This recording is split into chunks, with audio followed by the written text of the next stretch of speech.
Hello, my name is Jael Weber. I am a realtor here in the St. Petersburg, Tampa, Clearwater area. What I like to do today is I want to talk to home buyers. If you just make the decision and you know I am going to buy a house this year, but I don't know what to do, so this video is for you. I created this list with all the steps that you can follow and make sure that you will be successful in the purchase of your next home. So the first thing, let's see what you have to do. Well, the first thing is you need to have a job or you need to have income. So if you are an employee, most likely you will have a W-2. If you are self-employed, you will have a 1099, which means that you are going to show that lender or that bank that you have monthly income. Okay. The second thing is, do you see yourself living in that town between 5 to 10 years, 20 years, 30 years? That is important because it will tell you how much money you want to invest in that property. I'm not going to invest a lot of money in a property that I'm going to keep only for 5 years. But if I'm planning to live there for 20, I want to make sure that it's the right house for me, okay? And the third thing is make sure that you are prepared for the extra work that a homeownership means. Are you prepared to work in the backyard? Are you prepared to work in the roof if something happened with the plumbing, wiring? Do you know all those things? Do you know that if you have to hire somebody, it's going to cost you some extra money? Okay, so keep those things in mind. Now, create your home wish list. And what do I mean by that? Well, let's say that what is most important to you? Do you want to have a big yard? Is that the most important thing to you because you want to have your kids, entertain people? What do you want to do? Or do you want a big kitchen? Do you want high ceilings? Do you want a beautiful landscape? You have 3 bedrooms, 4 bedrooms. What is the perfect house for you? Determine what are your standards and what are you willing to give up and to give in, okay?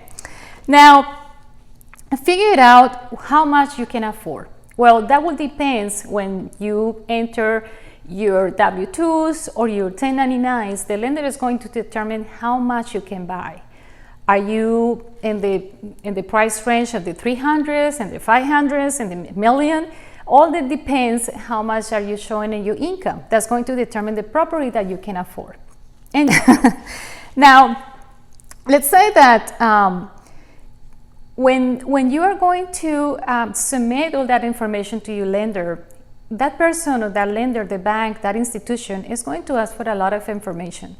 I've been repetitive about the W-2s, the 1099s, but they're also going to require where do you live for the last 3 to 5 years. Keep those addresses. They are going to request you, please bring the pay stubs for the last 6 months. Please bring the bank statements for the last year. Bring the your tax reports for the last 2 to 3 years, depending on what kind of loan you are going to qualify for.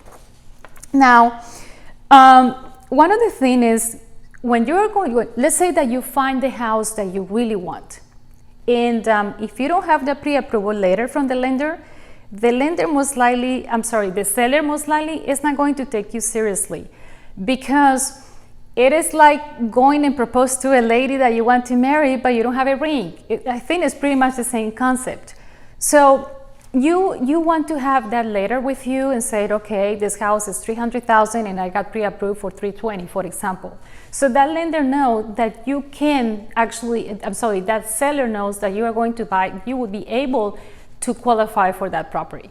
And they are going to take you more seriously and they will consider your offer in a very good way. So those are the things that you want to make sure that you are prepared.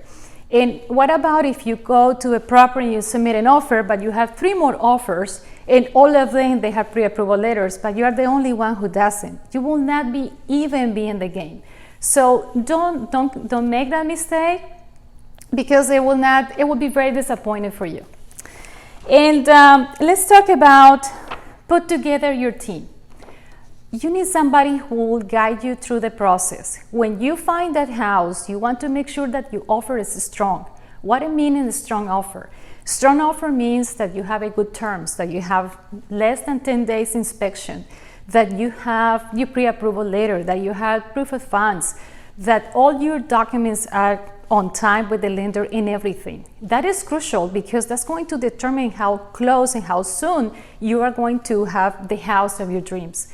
Now, you want somebody who will be working on your best interest. When you are a buyer, you don't have to pay anything to the person or to that agent that is working for you.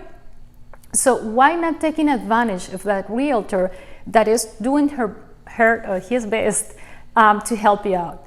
So I strongly recommend to get involved with people that is looking out for you. And I am that person. Now, always try to work with somebody that you feel comfortable with. If it's your neighbor, it's a friend, always make sure that they are just working on your best interest. Never go with somebody that you feel that is not just the right match. That would be my advice for you today. I hope you find this video compelling, and if you have any questions, please feel free to reach out. My information is here below, and I would be happy to assist you in case that you have any questions.